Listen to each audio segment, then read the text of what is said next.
మత్తయి రాసిన సువార్త 2వ అధ్యాయము ప్రారంభంలో చదువుకుందాం. రాజైన హేరోదు దినముల యందు యూదా దేశపు బెత్లెహేములో యేసు పుట్టిన పిమ్మట ఇదిగో తూర్పు దేశపు జ్ఞానులు యెరూషలేమునకు వచ్చి, యూదుల రాజుగా పుట్టినవాడు ఎక్కడ ఉన్నాడు? తూర్పు దిక్కున మేము ఆయన నక్షత్రమును చూచి ఆయన్ను పూజింపవచ్చితమని చెప్పిరి. హేరోదు రాజు ఈ సంగతి విన్నప్పుడు అతడును అతడితో కూడా యెరూషలేము వారందరూ కలవరపడిరి. చాలు, చిన్న ప్రార్థన చేసుకుందాం. పరిశుద్ధుడైన తండ్రి, జీవాధిపతి, మాకు జీవమున్న యేసు ప్రభా, నీ వందనాలు ప్రభా. మీ జీవముతో కూడిన శ్రేష్టమైన యొక్క మాటల చేత నాతో మాతో మీరు మాట్లాడబోచ్చు ఉండగా, మా ప్రభా మీ జీవాన్ని మాలోనికి పంపించి మమ్మల్ని జీవింపచేసి నా తండ్రి మీ అడుగులు వేసి ఆత్మానుసారంగా బ్రతుకుచ్చు ఆశీర్వాదకరమైన రాజ్యములో ప్రవేశించి ఆ శ్రేష్టమైన యొక్క మెట్టులోనికి మమ్మల్ని ప్రవేశపెట్టుటకు మా కొరకు ఈ కోటాలను మీరు ఏర్పాటు చేస్తున్న విధానం బట్టి మీకే వందనాలు ప్రభా. ఈ స్థలములో ఎవ్వరు వాడికిగా వేడికగా సమయాన్ని గడుపుకుని వెళ్ళిపోయిన వారుగా కాక, మా తండ్రిని వాక్యాన్ని బట్టి ప్రతి మనుషుడు తన హృదయాన్ని సరిచేసుకుని మీ శక్తిని పొందుకొని మీ శ్రేష్టమైన యొక్క కృపలో సాగిపోయేటట్లుగా మీరే సిద్ధపరచమని, మహిమ ఘనత ప్రభావాన్ని మీరు పొందుకోమని మా ప్రియ రక్షకుడైన యేసు క్రీస్తు పరిశుద్ధ నామములో ప్రార్థించుచున్నాను మా తండ్రి, ఆమేన్. మీ అందరికీ వందనాలండి. మీరు వాక్యాన్ని ప్రతి ఒక్కరు కూడా గమనించాలి. చూడండి, దేవుని యొక్క వాక్యాన్ని మనం పరిశీలించినట్లయితే, రాజైన హేరోదు దినమందు యందు యూదా దేశపు బెత్లెహేములో యేసు పుట్టిన పిమ్మట ఇదిగో తూర్పు దేశపు జ్ఞానులు యెరూషలేమునకు వచ్చి, యూదుల రాజుగా పుట్టినవాడు ఎక్కడ ఉన్నాడని తూర్పు దిక్కున మేము ఆయన నక్షత్రము చూచి ఆయన్ను పూజింపవచ్చితమని చెప్పిరి. చూడు, దేవుని యొక్క వాక్య సత్యాన్ని మనం పరిశీలించినట్లయితే, చూడు, ఇక్కడ తూర్పు దేశపు యొక్క జ్ఞానులు ఇక్కడ మనకి కనబడుచున్నారు. అంటే ఆ దేశములోనే వీరు జ్ఞానులు మాట. తూర్పు దేశములో జ్ఞానులు అంటే ఇంక వీరికంటే ఆ దేశములో జ్ఞానులైన వారు ఇంకా లేరు. అంటే తూర్పు దేశం యొక్క ఆ దేశం యొక్క జ్ఞానుల యొక్క గ్రంథములో రాయబడిన విషయం ఏమిటంటే, లోక రక్షకుడు పుట్టినప్పుడు ఒక నక్షత్రం అనేది ఉదయిస్తుంది ఆకాశములో అని ఆ గ్రంథములో అది రాయబడిందన్నమాట.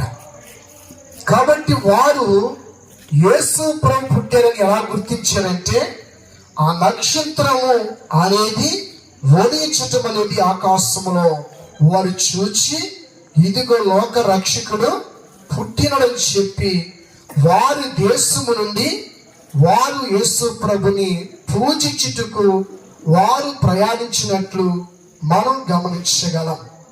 చూడు, ఎంత జ్ఞానం అంటే వాళ్ళకి ఎవరు వారికి చెప్పలేదు.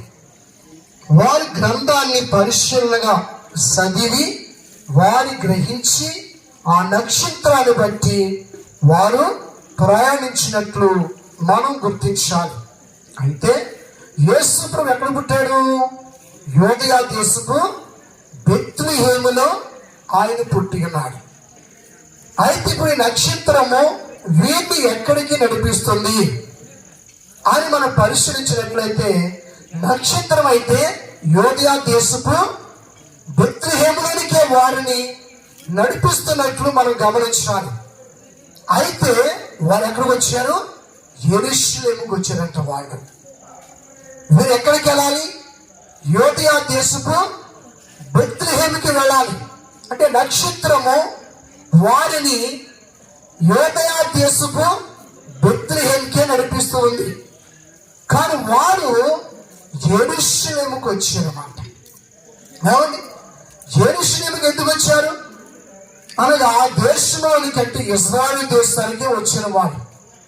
అయితే యేసు ప్రభు దావీదుపురం యోదా బెత్లెహేము, దావీదు జన్మించే ఊరు యోదా బెత్లెహేము. కాబట్టి ప్రవక్త ద్వారా యోదా బెత్లెహేములోనే యేసు ప్రభు పుడతాడు అని ప్రవక్త ద్వారా ప్రవచనం అనేది జరిగింది. అయితే ఇది వారి గ్రంథములో అది రాయబడలేదు. ఇది బైబిల్లో రాయబడదు. యోదా బెత్లెహేములో యేసు ప్రభు పుడతాడు, లోకాన్ని పాలించే ఆ మహారాజు యోదా బెత్లెహేములో పుడతాడని మీకా ప్రవక్త ద్వారా ఈ ప్రవచనం అనేది జరిగింది.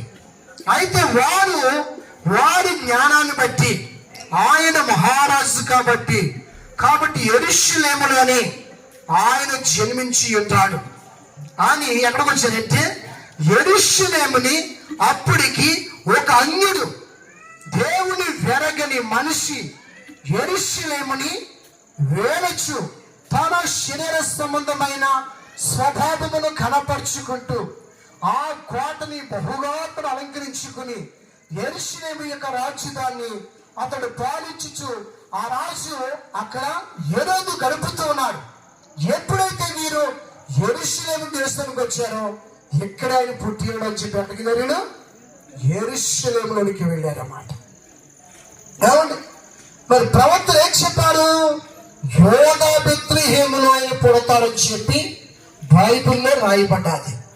అయితే వారి జ్ఞానాన్ని బట్టి వారు యెరూషలేము యొక్క దేశం వరకు కూడా వారు చక్కగా వచ్చారు. అయితే చిన్న అల్పమైన గ్రామం, తృణీకరించబడిన గ్రామం యోదా బెత్లెహేము. దేశం అయితే మాత్రం యెరూషలేమే. కానీ ఆయన పుట్టింది ఎక్కడంటే వాగ్దాన ప్రకారంగా యోదా బెత్లెహేములో మాట. కాబట్టి వారు ఏం చేశారంటే వారి స్వబుద్ధిని స్వచిత్తాన్ని ఆధారము చేసుకుని రాజులైన వారు ఇలాంటి కోటల్లోనే పుడతారు అని వారి జ్ఞానాన్ని బట్టి వారు నడుచుకుని యెరూషలేముకి వెళ్ళారు. కానీ నక్షత్రాన్ని మాత్రము ఆ దేశంలోకి వచ్చిన తదుపరి వారు మాత్రము అనుసరించలేదు.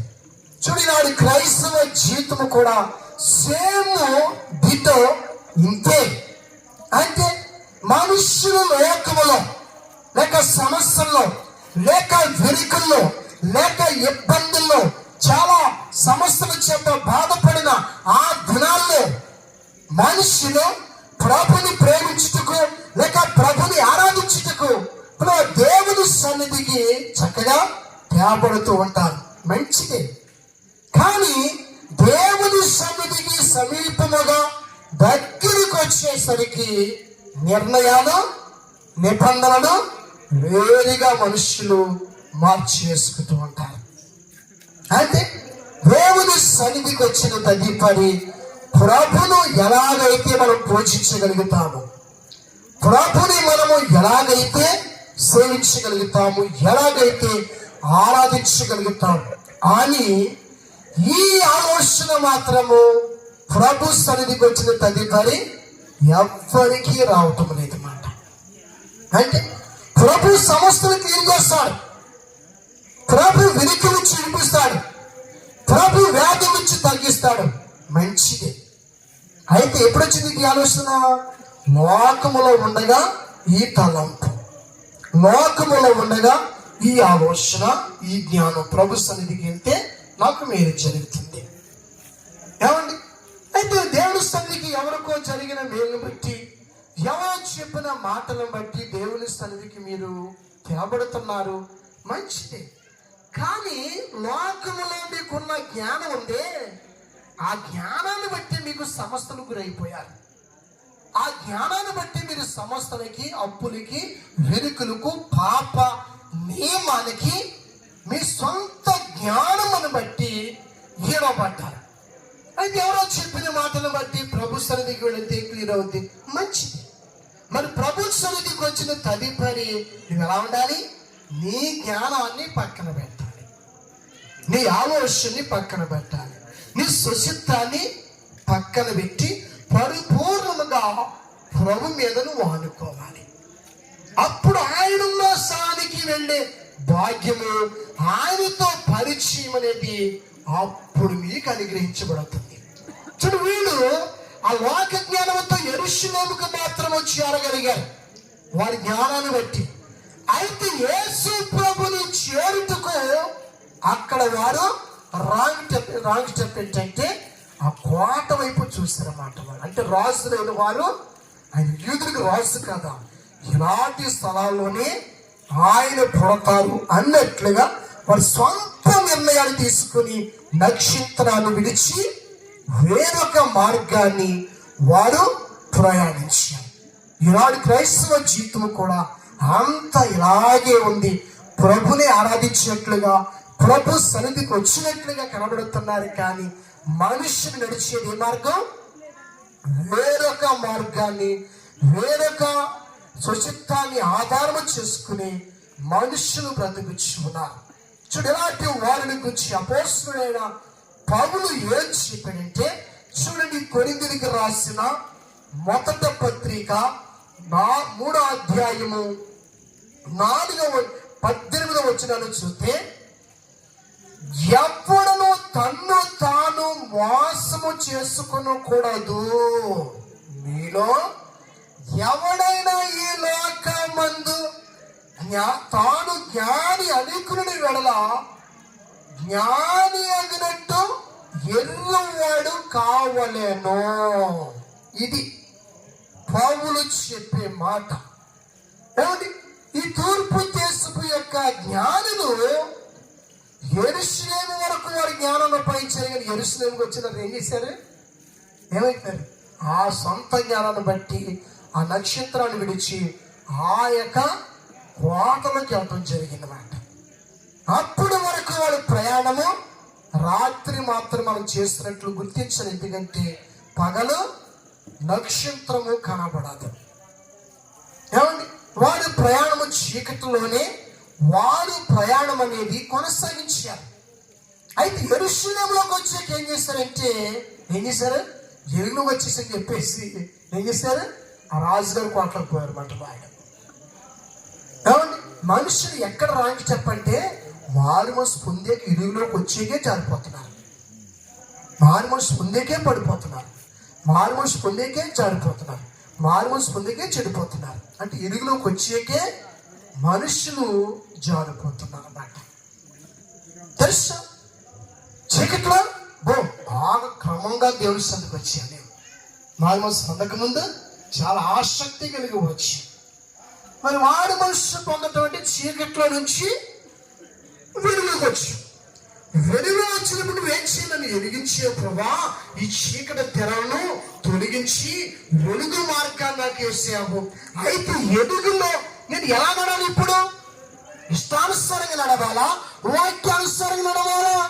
ఇప్పుడు ఎలుగులోకి వచ్చాడు, యెరూషలేములోకి వచ్చాడు. అయితే ఆ నక్షత్రాన్ని బట్టి నడవాలా, స్వబుద్ధిని ఆధారం చేసుకోవాలా? ఈనాడు క్రైస్తవ కుటుంబాల్లో దేవుని ఆత్మ లేదు, దేవుని సన్నిధి లేదు, ప్రార్థనా జీవితం లేదు, ప్రభుకి స్థానము వారికి లేదు. ప్రభుని ఆరాధించడానికి బదులు పోట్లాట, సమాధానం లేదు, నెమ్మది లేదు. కుటుంబాల కోణం ఏంటంటే యేసు ప్రభు వారి గృహాలు లేరు, ఎదిగలేరు. Wrong step వేస్తారన్నమాట. ఎరుగులోకి వచ్చిన తర్వాతే రాంగ్ స్టెప్ వేస్తారన్నమాట. అంత కొండరెత్తుకు అంత దూరం నుంచి ప్రయాణం చేస్తున్న మనుషులు ఒక్క రాత్రి ఆగలేరాడు, ఒక్క నైట్. ఏమండి, వాక్యాన్ని బట్టి చూస్తే 2 సంవత్సరాలు వారు ప్రయాణం చేస్తున్నట్లు మనం గమనించగలం. 2 సంవత్సరాలు వారు రాత్రి వేళ ప్రయాణం చేసిన ఈ జ్ఞానులు ఒక రాత్రి యెరూషలేములో గడపలేని నక్షత్రము కొరకు. అవును, ఒక్క రాత్రి వారు యెరూషలేములో నిల్చున్నట్లయితే ఆ నక్షత్రం మళ్ళా ఆ రాత్రి వారు కనబడను. వారు కనబడిన ప్రకారంగా ఆ నక్షత్రం ఏం చేస్తున్నా యోధా బెత్లెహేముకి ఆ రాత్రి వారిని తీసుకుని వెళ్ళి యేసు ప్రభుని అది చూపించిన మాట తెలుసా. 2 సంవత్సరాలు ప్రయాణం చేస్తున్న వ్యక్తులు ఏమండి, ఎన్ని రాత్రులు గడిపారు వాళ్ళు, ఎన్ని రాత్రులు ప్రయాణించారు, ఎంత కష్టపడ్డారు. కానీ కూడా ఆ ఒక్క రాత్రి వారు నిరీక్షించకపోవటం రాంగ్ స్టెప్ మాట తెలుసా. ఎన్నో రాత్రులు గడిపావు చీకటిలో, ఎన్నో రాత్రులు వెలుగు కొరకు తడుములాడావు, అయితే వెలుగులోకి వచ్చావు. అయితే ఒక్క రాత్రి నువ్వు ప్రార్థించు, ప్రభా ఇప్పుడు నువ్వేం చేయాలి, ఎలా బ్రతకాలి, ఏమిటి నా గమ్య స్థానం, నువ్వు నాకు చెప్పాలి. ఒక రాత్రి ప్రార్థించు, జవాబు రాలేదా, మరొక రాత్రి ప్రార్థించు, జవాబు రాలేదా, మరొక రాత్రి ప్రార్థించు, జవాబు రాలేదా. 2 సంవత్సరాలు వారు ప్రయాణం చేస్తున్నట్టు నీవు ఎన్నో రాత్రులు హింస, సమస్య, బాధని భర్త త్రాగొచ్చిన రాత్రులు ఎన్ని లేవు. నీ భార్య ఏష్టిలో బ్రతికిన దినాలు ఎన్ని లేవు. నీ కుమార్తె కుమారులు ఏష్టిలో బ్రతికిన దినాలు, రాత్రుల్లో జాలన చేసి భర్త వల్ల నెమ్మది లేక, భార్య వల్ల సమాధానం లేక, కుటుంబ సంతోషం లేని రాత్రుల్లో ఎన్ని వండుకున్నా కూడా తినకుండా గడిపిన రాత్రులు జీవితంలో లేవా. గడపొచ్చే కొన్ని రాత్రులు ప్రభు చిత్తము కొరకు వీడిపోయిన ఎన్ని రాత్రులు, సంవత్సరానికి ఎన్ని రోజులు, 366 అంటే 700 రాత్రులు గడిపారు వీడు ఆ నక్షత్రం వెంట. మరి పగలంతా ఆగిపోయి మన రాత్రికి వచ్చేస్తున్నాడంట ప్రయాణం చేద్దాం. అవును, నక్షత్రం రాత్రి కనబడుతుంది, పగల కనబడదు. అది మరి 770 శివరం నుంచి 766 అంటే 716 12 రోజులు ఎంత కనబడుతుంది ఏమండి. అలాంటి జీవితాల్లో ఎంత ఘోరం అంటే ఒక్క రాత్రుల్లో తప్పుకుపోయారన్నమాట. అప్పుడు కూడా వారు సొంత జ్ఞానమునే వారు ఆధారం చేసుకున్నారు. ఆ రాత్రి గడిపితే ఎంత బాగుండేది. అందుకే అపోస్తలుడైన పౌలు ఏమంటున్నాడు, ఎవడను తన్ను తాను మోసపరుచుకోకుండా మీలో ఎవడైనా ఈ లోకమందు తాను జ్ఞాని అనుకుని నడవ జ్ఞాని అగినట్లంటే ఎర్రోడిగా మారదంట. మరి జ్ఞానులే 2 సంవత్సరాల జ్ఞానవంతులు. ఎంత జ్ఞానం అంటే వాడికి రాత్రులు ప్రయాణం చేసి పగల హాయిగా కూర్చోనమాట. అంతే రాత్రులను ప్రయాణం, రాత్రులను జాగ్రత్త చేస్తారన్నమాట. వాళ్ళు అయితే ఎలుగులోకి వచ్చిన దీపాన్ని వాళ్ళు బుద్ధిని ఆధారం చేసి ఇదేక గెలిచింది, ఇదేక ఇజ్రాయెల్ దేశం అన్నట్లుగా వారు రాంగ్ స్టెప్ వేసారన్నమాట. అవును, కాబట్టి అంటే అక్కడ కూడా వారి జ్ఞానాన్ని వినియోగించుకున్నారు, కానీ దాన్ని మాత్రం ఆధారం చేసుకున్నారు. కానీ అక్కడ ఒక్క రాత్రి గడిపితే నక్షత్రం వస్తుందిరా బాబు, నక్షత్రం వచ్చేయగలదాను ఒక్కడ కూడా వారి ఆలోచన అనేది అడ్డగించిన అందరూ కూడా వారి జ్ఞానులు ఏకమైపోయారు. అలాగే అయిపోయింది నా కుటుంబాల్లో. కొన్ని భార్య ఏదో తొందరపడుతుంది, భర్త చెప్పాడా ఇంతకమ్మా కంగారు, ఎన్ని రాత్రులు గడిపే మన జీవితంలో మనకు సమాధానం ఉందా, మనకు శాంతి ఉందా, ఇంటికండి కంగారు నీకు, ఎన్ని రాత్రులు వాళ్ళు జాగ్రత్త చేసి నీ జీవితం నువ్వు పాడు చేసుకున్నావు, నా జీవితం నేను పాడు చేసుకున్నాను, ఇద్దరు కలిసి పిల్లల జీవితాన్ని పాడు చేసావు, ఇంతో కంగారు అని ఎప్పుడైనా నీ భర్తకి మంచి ఆలోచించారండి మీరేమైనా పోనీ మీరేనా భార్యకి ఇంటికమ్మాయి తొందరపడుతున్నావు అని ఎప్పుడైనా వాళ్ళు ఈ జ్ఞానులు ఒకడు కూడా ఒకరికి ఒకరు అంటే వాళ్ళు మీరంటి జ్ఞానులే ఏంటి, వాళ్ళు కూడా సేమ్ డిటో మీలాంటి మనుషులు మాట. ఒకరికి ఒకరు ఆలోచన తీసుకోలేని మనుషులు. ఇలా అనిపిస్తుంది నాకు, ఏం చేద్దాం ఏంటి తప్పు అని అడ్డగించలేని మనుషులు మాట. ఇలాంటి వారు యేసుని చూడలేదు, యేసు ప్రభుని చూపించలేదు. మీరు తెలుసా, యేసుని చూడలేరు, యేసు ప్రభుని చూపించలేరు లోకానికి. వీళ్ళు బ్రతుకుల్లో మారు మనసు పొందాము చెప్పుకోటాకే నోటి మాట మార్పు లేని మనుషుల మాట. తెలుసు, చెప్పారు కానీ చేయరు. కాబట్టి అపోస్తలుల పౌలు చెప్పటం వరకేనా చేశాడా? ఏమని చెప్పటం వరకేనా? ఎవరైనా జ్ఞాని అడిగట్లా వాడి జ్ఞాని అన్నట్లు ఎర్రోడిగా మారమని చెప్పాడు ఆయన. మరి పౌలు గారు చెప్పే మాట ఇది. అయితే ప్రభు ఎందుకు వచ్చిన తర్వాత లోక జ్ఞానము మనము వినియోగించకూడదు. ఎన్నడూ ఆ జ్ఞానం ఇంకా రానివ్వకూడదు. ఒకప్పుడు ఆ జ్ఞానం మన కుటుంబాన్ని పాడు చేసింది కదా, ఒకప్పుడు ఆ జ్ఞానం మన అప్పులు పాడు చేసింది కదా, ఒకప్పుడు ఆ జ్ఞానం కుటుంబాన్ని కూల్చేసింది కదా. వద్దు, ప్రభు ఇప్పుడు మనం ఎలా నడిపించబోతున్నాడు, ప్రభు ఇప్పుడు మనం ఎలా నడిపించబోయి ఎలా మనం తీర్చిదిద్దబోతున్నాడు. ప్రభుకి అప్పగించుకుందాం, ప్రభు సన్నిధిలో గడుపుదాం, ప్రభు సన్నిధిలో ప్రార్థిద్దాం అని చెప్తున్నాడు పౌలు ఇక్కడ. కాబట్టి పౌలు తన అనుభవంలో ఎలా మార్చబడ్డాడు, ఏ రకంగా మార్చబడ్డాడు చూడండి. 2 కొరింథీయులకు రాసిన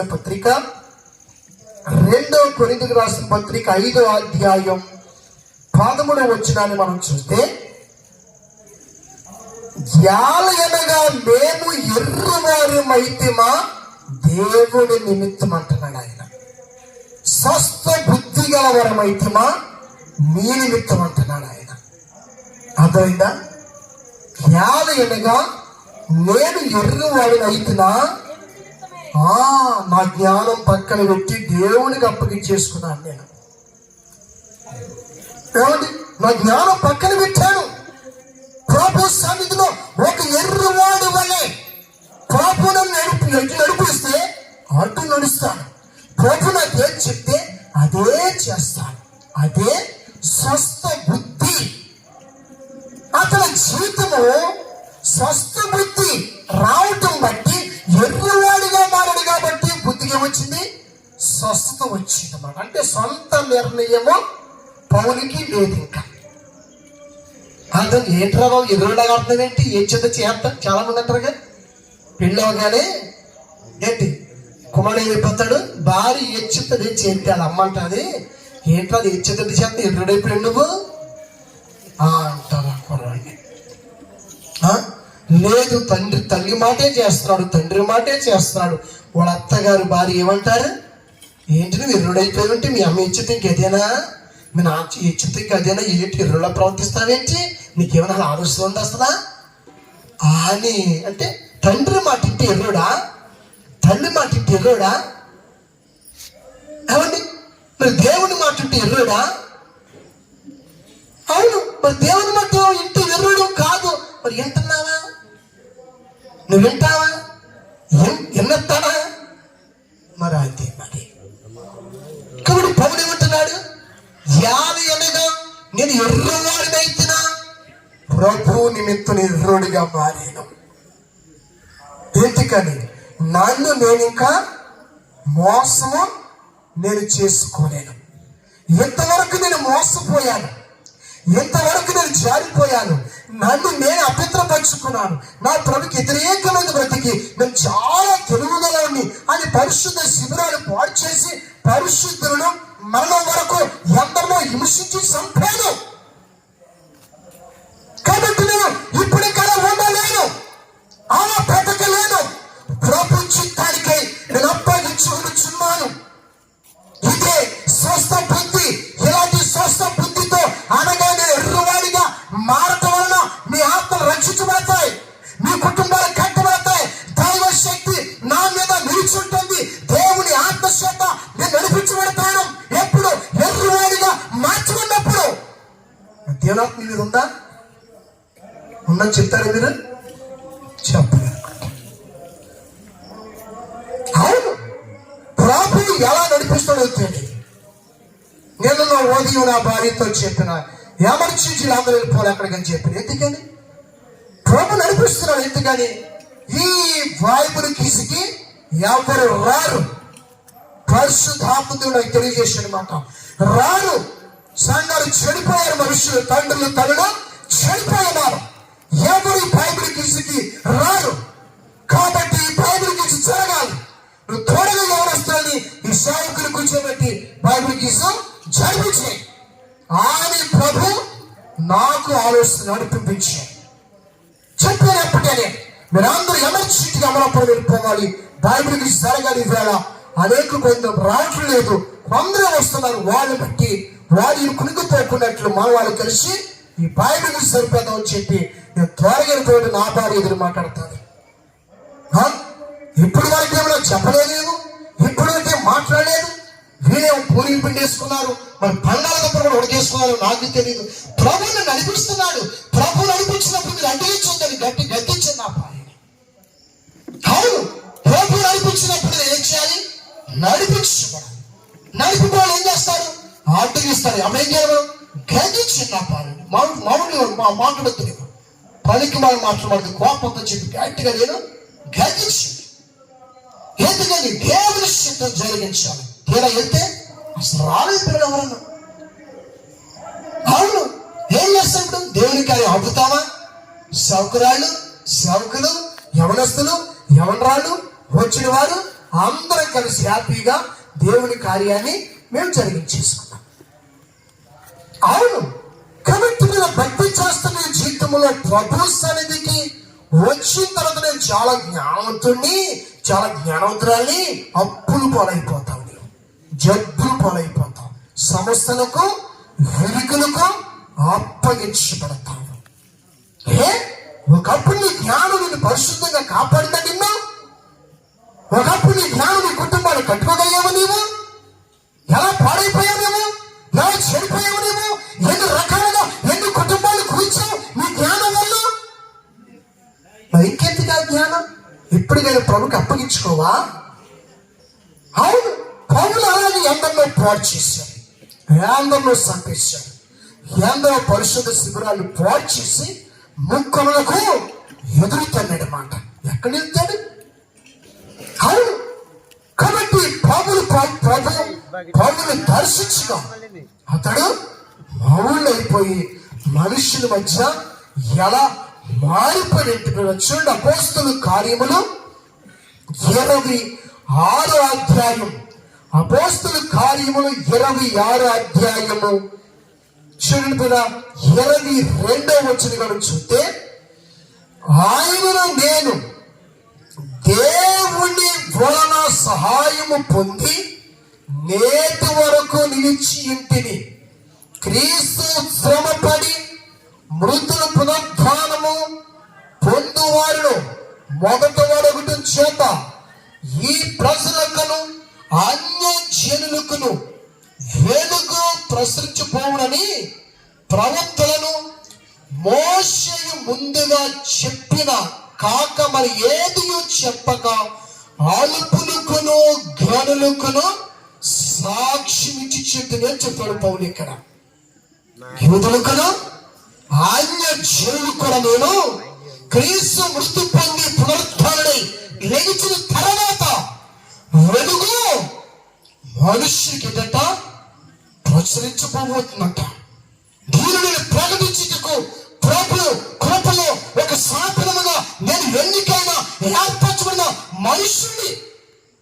ఈ మోసే ప్రవక్తలు చెప్పిన వాటి కంటే మించి నేను ఏమీ మాట్లాడలేదు, వాస్తవాలు చెప్పుచున్నాను. ఇది కూడా ప్రభు సహాయం వల్లనే నేను నిలుచున్నాను.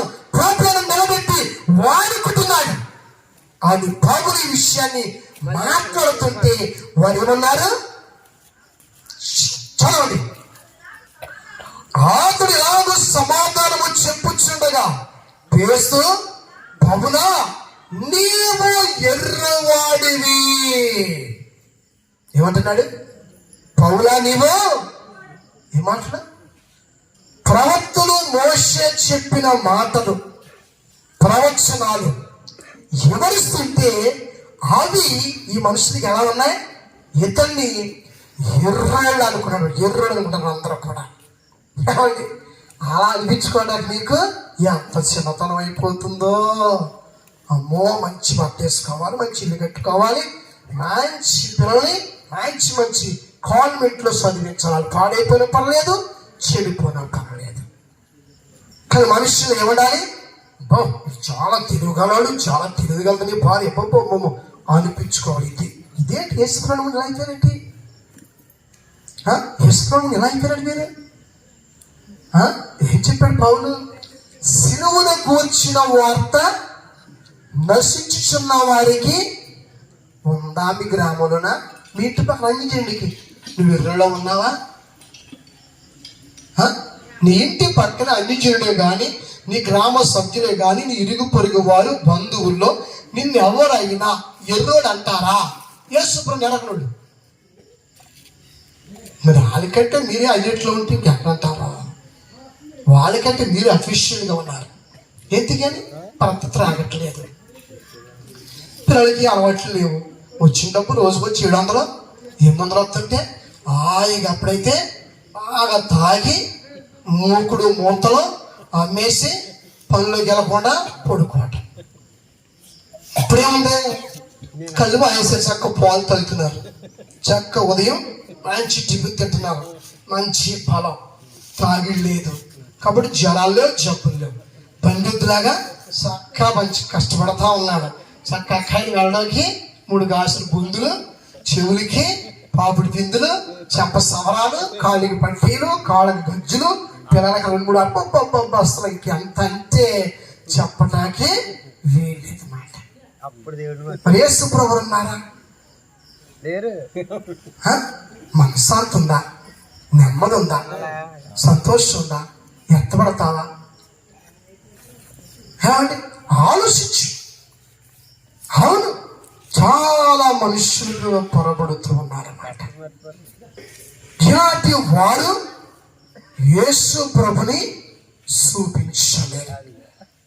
యేసు ప్రభుని వివరించుటకు దైవశక్తి చేత నింపబడిన అపోస్తలుల పౌరుల వాళ్ళు ఏమన్నారంటే, పిచ్చి పట్టిందయ్యా, నువ్వు ఎర్రోడు అని అంటున్నారు. ఏమండి, అతడేమన్నాడు? నేను ఎర్రవాడిగా మారని చెప్తాను పౌలు, వాస్తవే.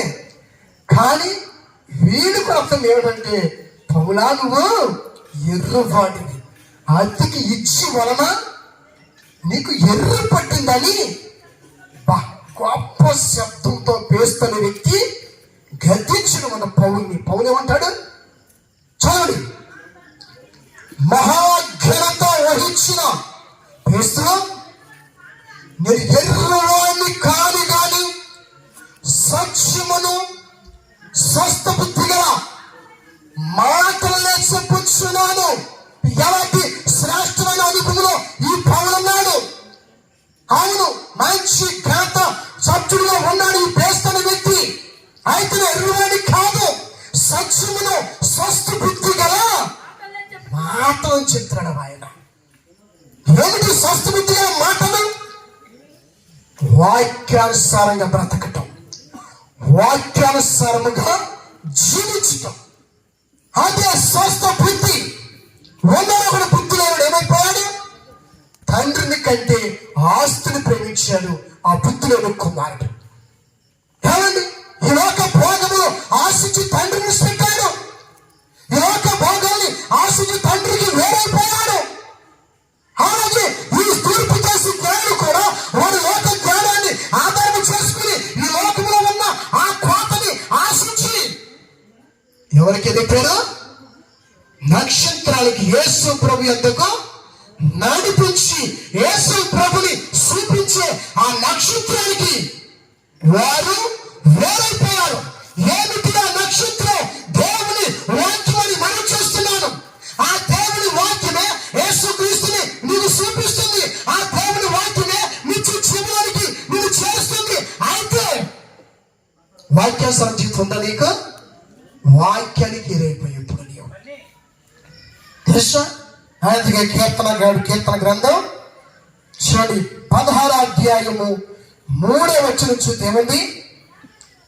4వ వచనం, యెహోవాను విడిచి వేరొకరిని అనుసరించిన వానికి శ్రమలు విస్తరిస్తాయంట. వానికి తెలుసు, నెమ్మదితో నీ జీవితాన్ని నింపాలని, నీ కుటుంబాన్ని కట్టి చక్కని ఆనందదాయకముగా ఆరోగ్యముగా నీ జీవితాన్ని కొనసాగించాలని ప్రభువు నిన్ను ప్రేమించి నీ కొరకు ఆయన ప్రాణం పెట్టి తన పరిశుద్ధ రక్తంతో నీ కంటిన అపవిత్రతంతా కడిగి ఒక సొంత సువర్ణంగా మేలు నీ బంగారముగా నీ తండ్రి సంతతిలో నీ తండ్రి సంతతి నుంచి దేవుడు నిన్ను ఏర్పరచుకున్నాడు. కానీ నీవు ఆయన్ని విడిచిపెట్టావు. ఎవరు నీ మళ్ళని కడిగారో, ఎవరు నీ భ్రష్టుని కడిగారో, ఎవరు నీ పాపాన్ని తీసి నేను పరిశుద్ధ పరిచారో ఆయనకి వేరైపోవటం వలన ఇప్పుడు ఎక్కువ వచ్చేసి ఏమొచ్చిన నీకు శ్రమలు విస్తరిస్తాయంట వాడికి. అవును, ఫలితము లేని శ్రమలు, ఏమని ఫలితము లేని శ్రమలు వీరు అనుభవిస్తూ ఉంటారన్నమాట. అవును, కాబట్టి ఇప్పుడు భక్తి చేస్తున్న మీ జీవితంలో మీ జ్ఞానాన్ని పక్కన పెట్టి ప్రభు చిత్తానికి అప్పగించుకుంటే మీ పిల్లలు నీవు నెమ్మదిగా నీతో అనుసరించి ఆ రాజ్యంలో చేరొచ్చు. లేదని సముద్రుని ఆధారం చేసుకుంటావా? మరలా మొదట్లో ఏ పాపం చేసామో అదే పాపానికి నీ భార్యని, నీ భర్తను, దేవుడు నీ పిల్లల్ని మరలా అప్పగించబోతున్నాడు అన్నమాట. తెలుసా, నీ ప్రారంభ జీవితం ఏమిటి, ప్రారంభ సమస్యలు ఏమిటి, ప్రారంభంలోని ఇరుకులు ఏమిటి, ప్రారంభంలోని అప్పులు ఏమిటి, ప్రారంభంలోని కొన్ని అవమానం ఏంటి, ప్రారంభంలోని కొన్ని నింద ఏంటి, అది మరలా త్వరలో నీకు కమ్మబోతున్నమాట. దాన్ని బట్టి నీకు ఏం జరుగుతుందో తెలదు, తను ఎత్తుకోలేవు, నువ్వు జీవించలేవు, బ్రతకలేవు. ప్రభు సన్నిధిలో పశ్చాత్తాపం పడతాకి ఆయన పాదాలు కూడా నీకు కనబడినవుడేమో ప్రభు, మరి నాకు తెలియదు. ఎందుకని దాన్ని గమనిస్తే అది నీకు మేలు. నీ ద్వారా అనేకులు రక్షించబడవలసి ఉండగా, నీ ద్వారా క్రీస్తు ప్రభుని అనేకులు కనపరచవలసి ఉండగా ఇప్పుడు అనేకులు నశించిపోయిస్తూ ఉన్నారు. కారణం ఏంటంటే వాళ్ళు యేసు ప్రభు నమ్ముకుని ఏమి సుఖపడ్డారు, వాళ్ళు యేసు ప్రభు నమ్ముకుని ఏమి నెమ్మదిగా ఉన్నారు. ఏమండి, ఎంతగా యేసు ప్రభు మనకొద్దు బాబు, ఆ మారు మనసు మనకొద్దు బాబు. మారు మనసు లేదా? ప్రారంభ దినాలు సంతోషం పొందలేదా? నువ్వు ఉల్లాసంగా బ్రతకలేదా? ఉత్సాహంగా జీవించలేదా? ఆ సంతోషం, ఆ ఆనందం వారిని చూడలేదా? మరి బ్రతికి లేదు, వాక్యాన్ని విడిచిపెట్టేసన్నమాట. అవును, అనేకులు కలవరపడతా కారణం అయిపోయింది నీ ఆత్మీయ జీవితం. కాబట్టి దేవుని వాక్యాన్ని మనం పరిశీలించినప్పుడు అక్కడ ఏమని రాయబడింది? యూదుల రాజుగా పుట్టినోడు ఎక్కడ ఉన్నాడని తూర్పు దిక్కున మేము ఆయన నక్షత్రము చూచి ఆయన్ను పూజింపు వచ్చిందని చెప్పి హేరోదు రాజు ఈ సంగతి విన్నప్పుడు అతనితో కూడా యెరూషలేములో ఉన్నవారందరూ కలవరపడ్డారంట. ఉన్నవారందరూ ఏమైపోయారంట? కలవరపడ్డారు అందరూ కూడా. సేమ్ ప్రదే ఈ పరిస్థితి. తీర వెళ్తే వేసుకోలేదు. అక్కడ ఎవరికి లేదు, ఎవరికి లేదు. ఎవరైతే ఎత్తుక్కుంటూ వస్తున్నారో, ఎవరైతే రాత్రులు ప్రయాణం చేసుకుంటూ ప్రభుని చూడమని చెప్పి తీరా వస్తున్నారో, తీరా చూసేసరికి అక్కడ యేసు ప్రభు లేడు. అలా అయిపోయింది. యేసు ప్రభు మీద ఉన్నాడు కూడా, అలా అయిపోయింది పని కదా. ఇప్పుడు యేసు ప్రభు పోగొట్టేసుకున్నారు. యేసు ప్రభు లేడు మీలో, మీ హృదయాల. కాబట్టి అందరికి, వాళ్ళకి, వీరికి, మీ గ్రామస్తులకు, మీకు కలవరం ప్రారంభమైంది మాట. తెలుసా, యేసు ప్రభు లేకపోతే అంతే, కలవరమే కలవరం మాట, కలవరమే కలవరం మాట. అవును, మరియా యోసేపును కూడా యేసు ప్రభు తీసుకుని యెరూషలేముకి వెళ్తారన్నమాట 12 సంవత్సరాల వయసేపుడు. అయితే యెరూషలేములో వారు ఆరాధించిన తర్వాత మళ్ళీ తిరిగి వచ్చేస్తూ ఉంటారు. కానీ యేసు ప్రభు మన మధ్య అక్కడ ఉన్నాడని చెప్పి వచ్చేసారు. ఒక దినం ప్రయాణం చేసాక చూసుకుంటే యేసు ప్రభు లేడు. అంతే, కలవరం ప్రారంభమైంది. యేసు ప్రభు లేని హృదయాల్లో కలవరం, కుటుంబాల్లో కలవరం. యేసు ప్రభు చనిపోయి సమాధి చేయబడిన తర్వాత అపోస్తలుకి ఏమొచ్చింది? కలవరం పడిపోయారు అందరూ కూడా. యేసు ప్రభు ఆత్మరూపం వచ్చే మధ్యన కలవరం పడుకుని చెప్పాడు ఆయన. తెలుసు, నువ్వేది చేసినా కలవరమే, ఎక్కడికి వెళ్ళినా కలవరమే. నీలో స్థిరత్వం ఉండదు, దృఢత్వం ఉండదు. ఎప్పుడు నీ జీవితంలో కలవరం కనబడతాయి. కాలు వింటుండే యేసు ప్రభు లేడు మాట. కాబట్టి వీళ్ళు యోధా బెత్లెహేముకి వెళ్ళినట్లయితే సంతోషించేవాళ్ళు, ఆనందించేవాళ్ళు, ఉల్లాసించేవారు, అనేకులకు వారు సాక్షి ఇచ్చేవారు. వారు యోధా బెత్లెహేముకంతా మానేసి ఎక్కడికి వెళ్ళాడు? యెరూషలేముకి వెళ్ళారు మాట. మరి యేసు యెరూషలేములో పుడతాడని చెప్పి బైబిల్లో రాయబడిందా? ఏమండి? కాబట్టి అతను కలవరపడి అతను ఏం చేశాడు? ఇప్పుడు చూడండి, ముందుకు జ్ఞానిస్తే, కాబట్టి రాజు ప్రధాన యాజకుడు ప్రజల్లో నుండి శాస్త్రులను అందరినీ సమకూర్చి క్రీస్తు ఎక్కడ పుట్టినని అడిగను. అందుకు వారు, యోదయ బెత్లెహేములను ఏలయనగా యోధా దేశం బెత్లెహేమా, నువ్వు యోధా ప్రధానుల్లో ఎంత మాత్రమో ఆలపమైనవి కావు. ఏంటి? ధర్మశాస్త్రాన్ని తెలిసి చూడండి అని శాస్త్రులను ప్రధాన యాజకులు పిలిచాడు మాట. ఎరోదు వారి ధర్మశాస్త్ర గ్రంథాలు పట్టుకొచ్చారు, తెలిసి చదివారు మాట. ఇప్పుడు ఎక్కడ పుట్టాడు చూడండి అంటే ఒక అన్యుడు వాక్యాన్ని నమ్ముతున్నాడు మాట. ఒక అన్యుడు మాట. ఇతడు లేఖనాలు, ప్రవచనాలు ఇతను నమ్ముతున్నాడు, ఇతను గ్రహిస్తున్నాడు. వాస్తవే చెప్తుంది బైబిల్, వాస్తవే బైబిల్ అని అతడు ధర్మశాస్త్రాన్ని అక్కడ వాళ్ళు పిలిచి బైబిల్ తెలిసి చదవమన్నాడు అన్నమాట. ఎవరు అసలు చదవండి అయ్యా అంటే ఏం చెప్పారు వాళ్ళు? అందుకు వారు, యోదయ బెత్లెహేము అంటే యెరూషలేములో కాదు, ఆయన యోదయ బెత్లెహేములోనే.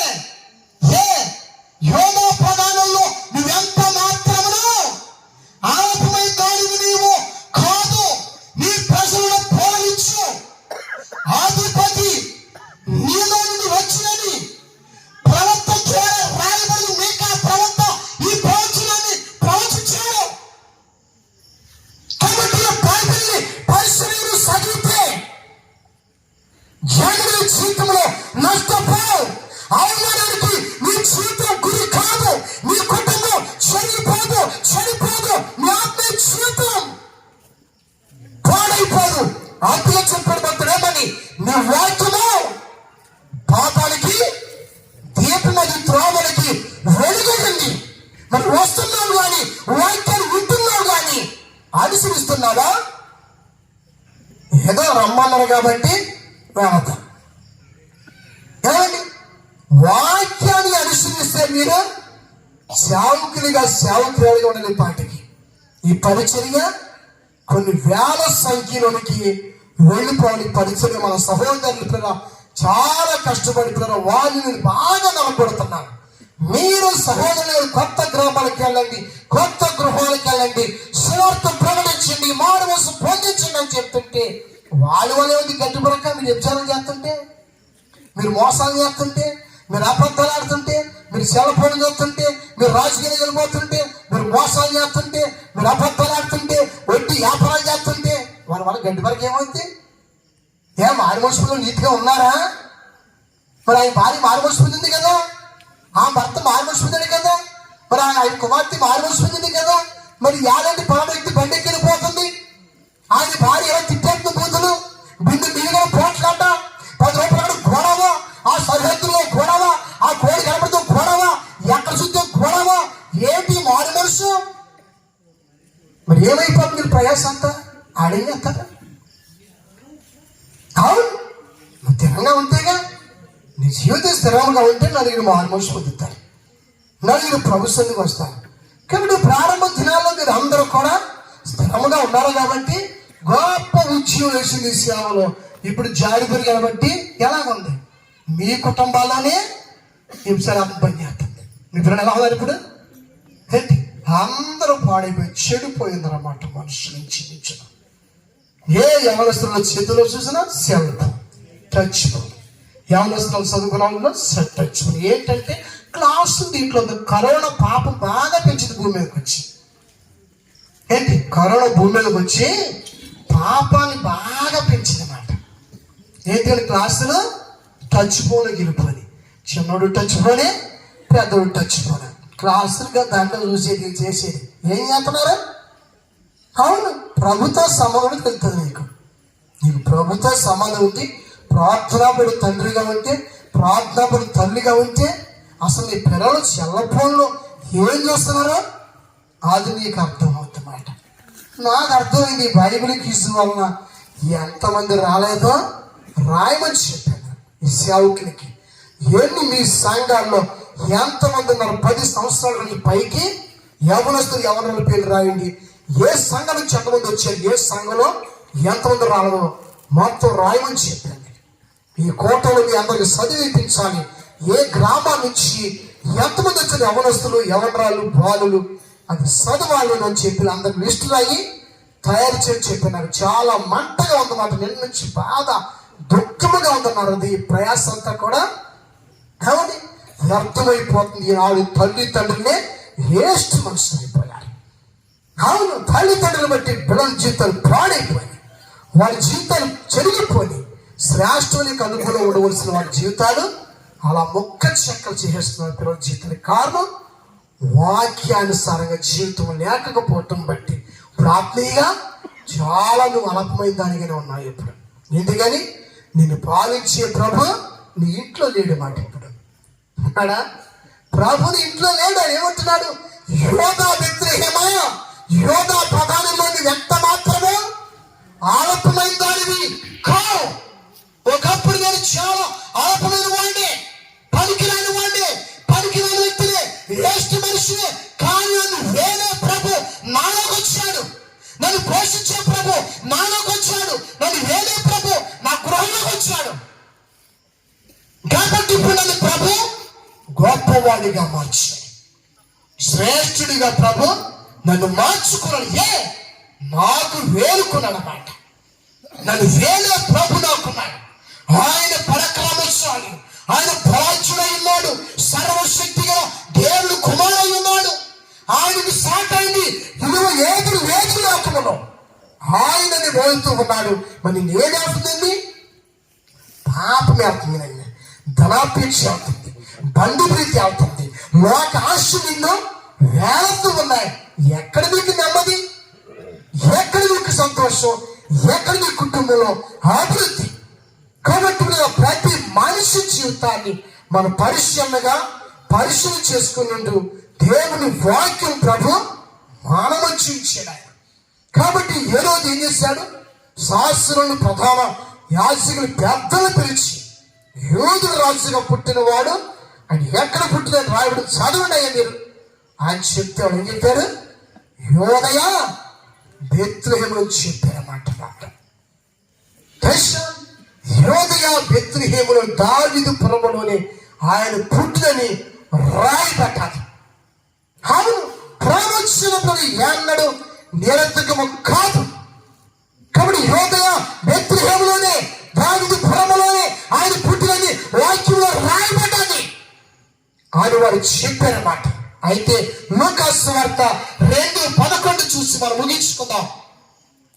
లూకాసు సువార్త, దావీదు పట్టణమందు నేడు రక్షకుడు మీ కొరకు పుట్టి ఉన్నాడు. చూసారా? దావీదు పట్టణమందు నేడు రక్షకుడు. ఎంత గొప్ప భాగ్యం ఇది, ఎంత గొప్ప ధన్యత. ఎవరైనా ఇచ్చిలేని పామరుడు, జ్ఞానము లేని శూన్యంగా ఉన్న మనుషుల దృష్టిలో ఈ గొర్రెలు కాపరులు. కానీ వారు చాలా పూసి కలిగి 6 నెలల జీవాన్ని వారు మేపుకుంటుంటే, పగలంతా మేపి రాత్రంతా కాసుకుంటుంటే వారికి తెలియజేసింది ఈతనమే యేసు పుట్టాడయ్యా యోదయ బెత్లెహేములో దావీదు పట్టణమందు వెళ్ళి అని తోత వారికి స్పష్టముగా, అంటే వాక్యం యొక్క నెరవేర్పడిది. వాక్యము యేసుక్రీస్తుని అంత స్పష్టముగా విపులముగా వివరిస్తుంది. దేవుడి తోటలు అనగా వాక్యముది. కాబట్టి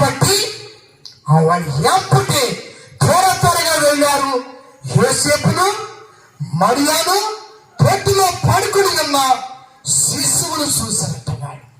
ఆ శిశువుని గురించి తమతో చెప్పిన సంగతులు వివరించినప్పుడు విన్న వారందరికీ మిక్కిలి ఆశ్చర్యం కలిగిందట. చూసారా, ఆలోపల ఒక వెర్రివాడిగా వెర్రిదాడిగా ఉంటే తప్ప యేసును నువ్వు వివరించలేవు. నీ జ్ఞానంతో యేసు ప్రభుని వివరించగలుగుతావా? నీ జ్ఞానము వలన నీవు ఎందుకు పనికిరని ఎత్తివైపోతాం. లోక జ్ఞానం దేవుని దృష్టికి వెర్రితనం అంటది. కాబట్టి ఇక్కడ ఎంతవరకు నువ్వు బుద్ధిని స్వచిత్తాన్ని ఆధారము చేసుకుని ఇష్టానుసారంగా జీవించి తిప్పబడుతున్నావేమో, సమస్యను గురైపోయావేమో, వ్యాధి గురైపోయినావు తెలియదు. ఇప్పటికీ ఉంచిపోయింది ప్రభుకి అప్పగించుకో. ప్రభా, ఈ దినాల నుంచి నా కుటుంబానికి నీవు అద్భుతంగా ఉండాలి. నీ వాక్యాన్ని బట్టి నడుస్తాను ప్రభాయే. వారానికి వచ్చి 2 మార్లు ఉపవాస ప్రార్థన వాక్యం, ఆదివారం ఆరాధన వాక్యం పెట్టుకో. అది ఎన్నో వాక్యం శ్రద్ధగా విను. అలా బ్రతకటం నేర్చుకో. అయితే వాక్యాన్ని బట్టి బ్రతికిన ప్రారంభ దినాల్లో కొన్ని సమస్యలు, కొన్ని విమర్శలు, కొన్ని అవమానాలు నీ జీవితంలో ప్రారంభమవుతాయి. అలాగని చెప్పి నువ్వు కలవరపడకూడదు, తొందరపడకూడదు, అవమానంగా ఫీల్ అవ్వద్దు. వాక్యమును చక్కని అనుభవం నడిపించి గొప్ప ఆశీర్వాదానికి వారసుడిగా, కారుకుడిగా, అనేకులకు ఆదర్శప్రాయంగా ఆ వాక్యమును జీవితాన్ని సిద్ధపరుస్తుంది. ప్రారంభం మరియాకి చాలా ఒత్తిడి, యోసేపుకి చాలా ఒత్తిడి, చాలా నలిగిడి. 9 మాసములు మాత్రమే. కానీ 9 మాసములే వారికి నింద, 9 మాసములే నలిగిడి, 9 మాసములే అవమానం, 9 మాసములే వారి బంధువులకు, వారి స్నేహితులకు, వారి గ్రామానికి వారు వేరైపోయారు. కానీ తదుపరి కొనియాడబడ్డారన్నమాట. వారి బంధువుల చేత, వారి స్నేహితుల చేత, వారిని హింసించే, దూషించే మనుషుల చేత మరియా, యోసేపులు, అలాగే ఆ శిశువు కూడా ప్రభువైన యేసుక్రీస్తు వారి ముగ్గురును జ్ఞానపరచబడ్డాడు. అవును, కాబట్టి నేను భక్తి చేస్తే నీ జీవితంలో అలాంటి భాగ్యాన్ని ప్రభు నీకు ఇస్తాడు. కొంతకాలం వాక్యాన్ని అనుసరించి, కొన్ని దినాలు వాక్యానుసారంగా బ్రతుకు. ఎంత కష్టమైన, బాధైన, ఇరికైన, హింసైన వాక్యాన్ని ఎన్నడూ విడిచిపెట్టద్దు. ఎలా వెళ్తావు చూస్తాను, ఎలా ఉంటావు చూస్తాను.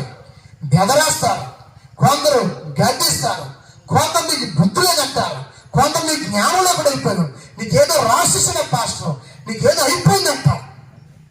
ఆయనను నిలిచి ప్రభుని జీవితాన్ని సకల ఆశీర్వాదములతో నింపుతాడు. ఆయన అద్భుత రీతిలో మీ ఆత్మీయ జీవితాలు అభివృద్ధి పరిచి తల్లికి, తండ్రికి, శిశువుకు అందరికి ఈనుడే ఆ శిశువు అనగా నీ మారు మనసు అనుభవం. ఆ మారు మనసు అనుభవం అది శిశువుగా అభాసనైపోతే ప్రయోజనం లేదు. శిశువుగా దాన్ని నువ్వు కనాలి, శిశువుగా అది ఎదగాలి, అవయవాలు తయారవ్వాలి, ఆ శిశువు ఒక సాక్ష్యం రావాలి, ఆ శిశువు కార్యాలు చేయటం ప్రారంభించాలి. అప్పుడు నీ మారు మనసు కిలు ఉంటుంది. కానీ శిశువు ధరించేవు కానీ అభాసన అయిపోయిందిగా. మీకు ఉందా మారు మనసు? అభాసన అయిపోయింది, అందరికీ అభాసన అయిపోయింది. ఏదో 3 నెలల, 4 నెలల, 5 నెలల ఏంటి మీ అందరికీ అభాసన అయిపోయింది. అడగండి ప్రభుని, ప్రభాను నాలో ఉన్నావా? అభాసన అయిపోయావా? అభాసన అయిపోయింది. లేదు నీకు, ఇంక లేదు, నీకు సాక్ష్యం లేదు. ఇంకా ఆ అవమానమే మిగిలిపోతానని జీవితంలో తెలుసా? ఆ అవమానమే పరిశుద్ధాత్మంట ధరించేసిందంట, తట్టుకోలేక అవాసం చేయించేసుకుందా అందరూ మరి అని పెద్ద చెప్పేసి ఎవరిని నమ్ముతాడు?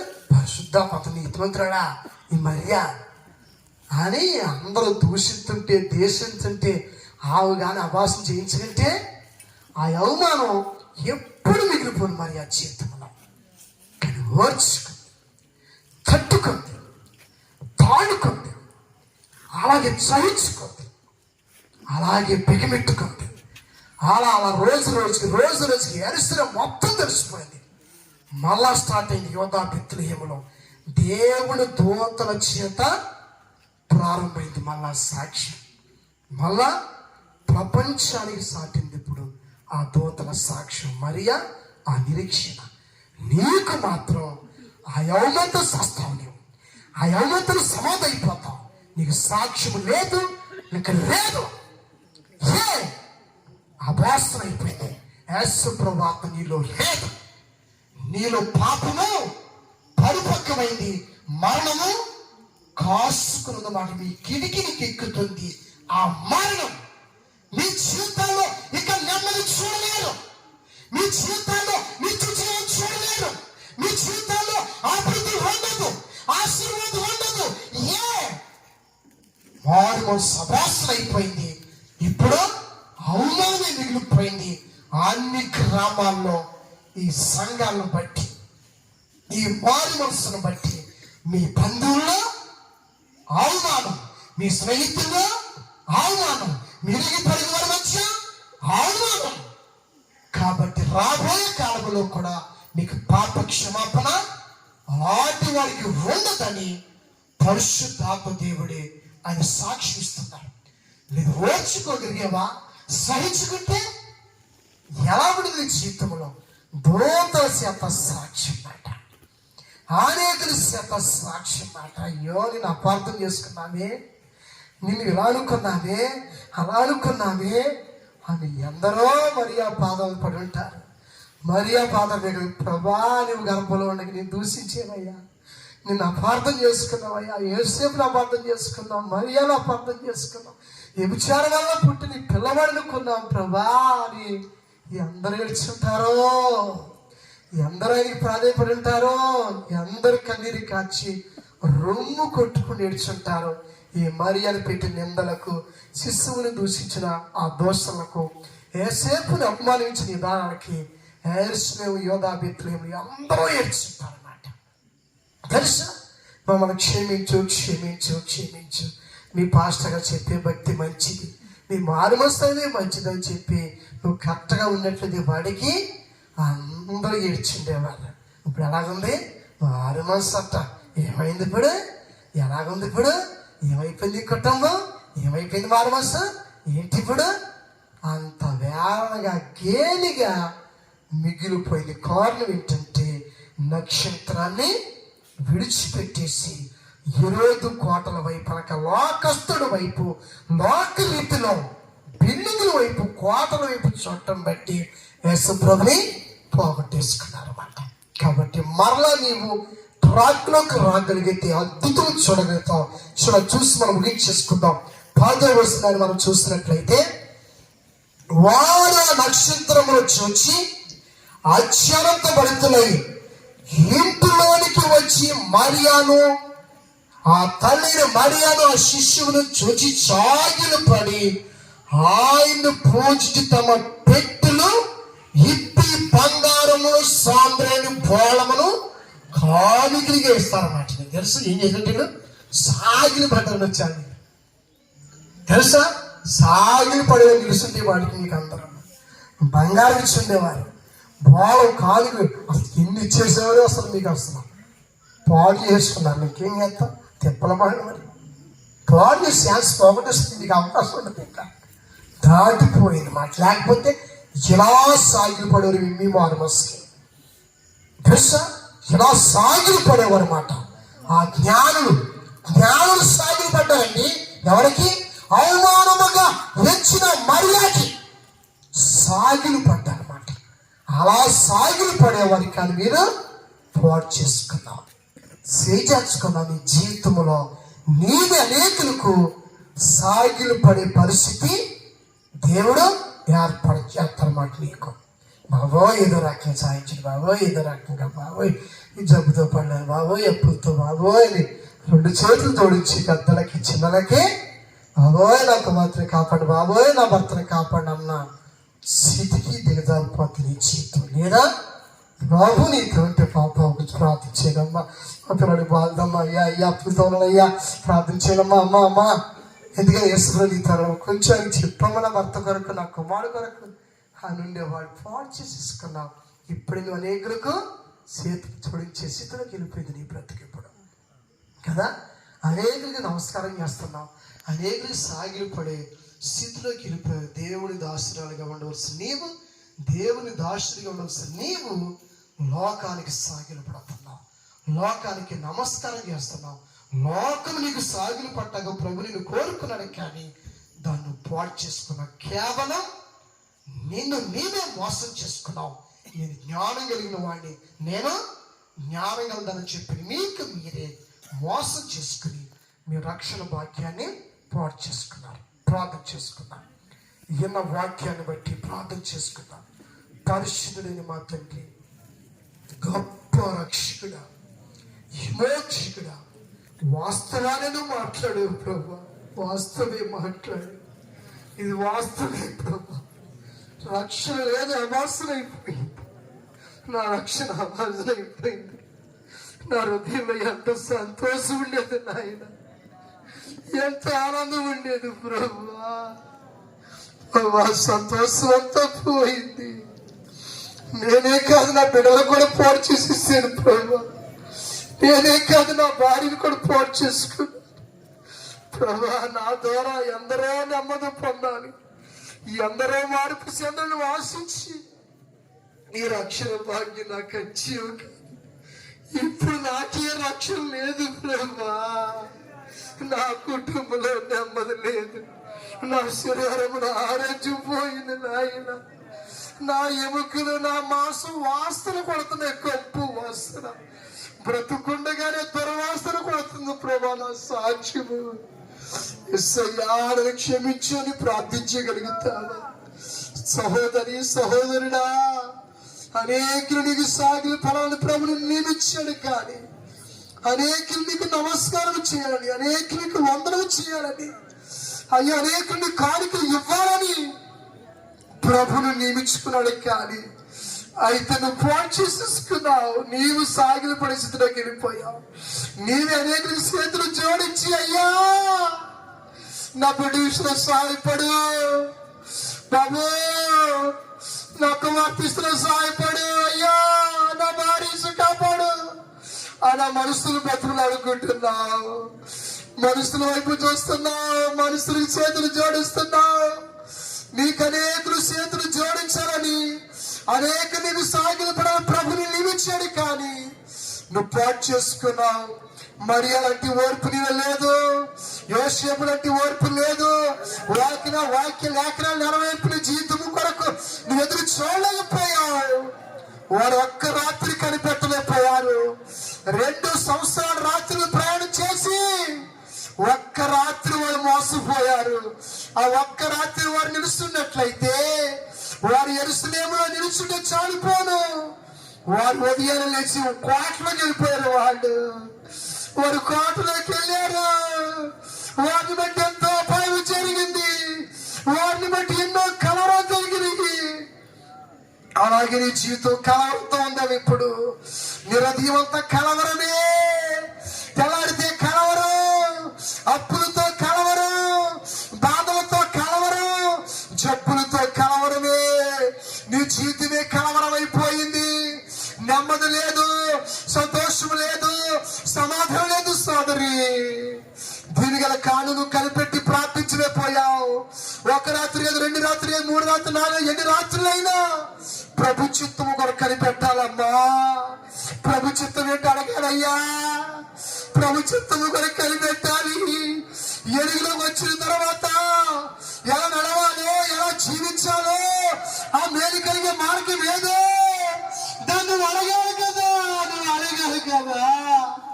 వారు 2 సంవత్సరాల రాత్రులు ప్రయాణం చేసి ఒక్కరోజు నాకు తప్పారు. ఆ ఒక్క రాత్రి అంటే వాళ్ళు యోధా బెత్లెహేముకి వెళ్ళిపోయేవాళ్ళు.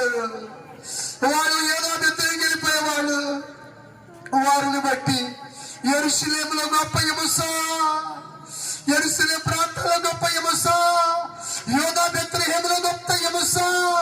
2000 సంవత్సరాలపై 2 సంవత్సరాల నుంచి కింద వయసులో అందరినీ కూడా ఆ 20 నరికించేసాడు కదా. ఆ హేరోదు నరికించేసాడు, అందరూ నరికించేశాడు. 2 సంవత్సరాల నుంచి కింద ఉన్న పిల్లలందరూ నరికించేశాడు. యేసు ప్రభుని చంపాలని నరికించేశాడు. అలాగే నిన్ను బట్టి అందరూ నరకానికి వెళ్ళిపోయామో, నిన్ను బట్టి తల్లి, నిన్ను బట్టి ప్రభావాన్ని సేవించు. నా బిడ్డలకి భక్తి నేర్పుకోలేకపోయాను, నా భర్తకి భక్తి నేర్పుకోలేకపోయాను, నా భార్యకి భక్తి నేర్పలేకపోయాను. తొందరపడి నిర్ణయం తీసుకుని నేను విడిచి ఎన్నో శ్రమలకు గురైపోయాను ప్రభా, ఎన్నో అవమానాలకు గురైపోయాను. రక్షణ అమోసరైపోయింది, రక్షణ అమోసరైపోయింది. నాలో శిశువు ఎదగట్లేదయ్యా, ఆ సంతోషం పెరగట్లేదు, ఆ ఆనందం పెరగట్లేదు, ఆ ఉల్లాసం పెరగట్లేదు, ఆ సాక్ష్యం పెరగట్లేదు. అమోసరైపోతే ఎలా పెరుగుతుందమ్మా, ఎలా పెరుగుతుంది? అవసరైపోతే అవమానమే, అవసరైపోతే నిందే, అది ఎప్పుడు నిలిచిపోతుంది నీకు. కానీ మరి ఆ అవసరం అవలేదు, మరి ఆ బాధపడలేదు, సంతోషించింది, ఆనందించింది. అవమానాన్ని అవమానంగా ఫీల్ అవ్వలేదు. మరియా ఎవరింది అనుకుంటే అనుకోనిలే, నా ప్రభు నాకు అనుకుంది, నా రక్షకుడు నాకు అనుకుంది. చాలా ఉల్లాసిస్తూ ఉంది మరియా, ఆనందిస్తూ ఉంది. యేసేపు ఎవరు అనుకుంటే నాకెందుకులే, భూత నాకు బోధించింది కదా, లోక రక్షకుడు నా ఇంట్లో పుట్టబోతున్నాడు, లోక రక్షకుడు అని యేసేపు. అయ్యో సంతోషం, ఎంత ఆనందం వాళ్ళకి, వాళ్ళ సంతోషానికి అర్థం లేవు, ఇంకా అత్తులు లేవు వాళ్ళ సంతోషానికి. నీ దుఃఖానికి అత్తులు లేవు, నీ శ్రమలకి మితమ లేదు, నీ అవమానానికి మితమ లేదు. ఎక్కువైపోయిన సమస్యలు, ఎక్కువైపోయిన వ్యాధులు, ఎక్కువైపోయిన బాధలు, ఎక్కువైపోయిన అప్పులు, ఎక్కువైపోయిన ఇరుకులు, ఎక్కువైపోయిన వ్యవస్థలకు ప్రభుని పోగొట్టేసుకున్నావు తల్లి. ఇంటికి ఎదుక్కుండా వచ్చింది, ఇంటికి రక్షణ, ఇంటికి వచ్చింది మనలో నుంచి, నీ ఇంట్లోకి వచ్చింది, నీ హృదయంలోకి వచ్చింది, నీ పాపస్థితిని తీసేసింది కదా. అయ్యో ఎంత ఘోరం అయిపోయింది. ఇప్పుడు ఎలాంటి పరిస్థితి వెళ్ళిపోయింది నీ జీవితం. ప్రార్థన చేసుకుందాం. పరిశుద్ధుడా, మహోన్నతుడా, మా రక్షకుడా, దయగల స్వామి, దేవాన్ని సన్నిధి స్థలంలో ఉంచారు. మా స్థితి, మా పరిస్థితి మాకు అర్థం చేశారు. ప్రభా మమ్మల్ని క్షమించిన ఆయన, దేవా మమ్మల్ని మన్నించండి. నిజంగా మా యొక్క ఈ కుటుంబంలో మీరు లేరు, మా ఒంట్లో మీరు లేరు, మా గర్భంలో మీరు లేరయ్యా. నేనేదో జ్ఞానంగా అనుకున్నాను, నేను చాలా జ్ఞానవంతుడు అనుకున్నాను.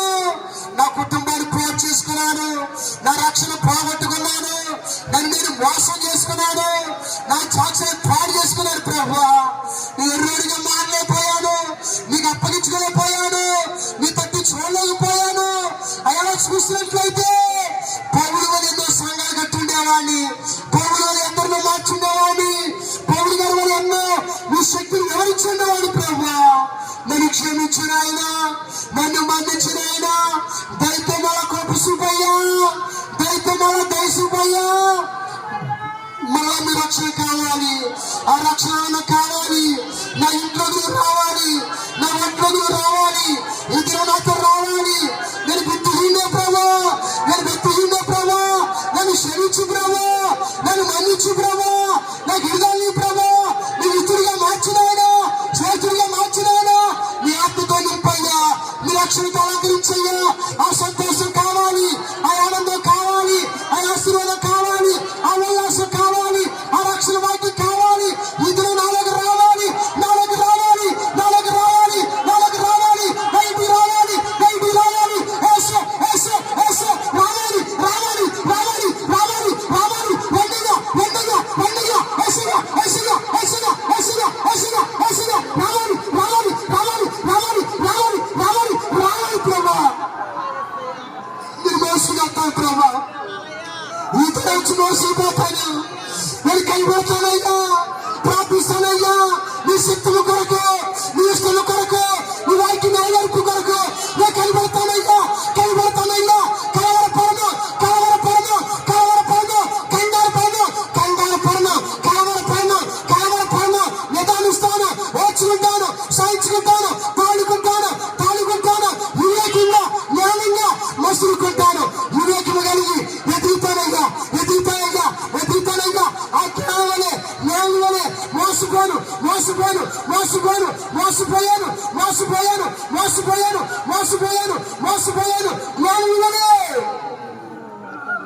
మోసపోయారు ప్రభా, సమస్యలు గురైపోయారు ప్రభా. ఎంత ఆనందం ప్రభా, ఎంత సంతోషాన్ని అలా పోగొట్టేసుకున్నారు ప్రభా. అయ్యే ప్రతి రాగానే ఎంతో సంతోషం ప్రభు అందరికీ నాయన. కానీ పోయినప్పుడు దుఃఖమే కాదా, అలాగే స్థితి అయిపోయింది నాయన. దైత్యాన్ని క్షమించిన ఆయన నన్ను మన్నించి నా అపరాధం దోషాన్ని కడిగి పవిత్ర పరిచి పరిశుద్ధ పరిచి ఇప్పుడే మాతో మీరొచ్చి మా కుటుంబంలో సాతాన్ని అసమాధానాన్ని యేసులోనే కాల్చివేసి మా సంతోషమైన ఆనందాన్ని మా అందరికీ మీరు దయచేసి మీరే మీ ఆత్మతో శక్తితో నింపమని యేసు నామములో ఇచ్చినారు.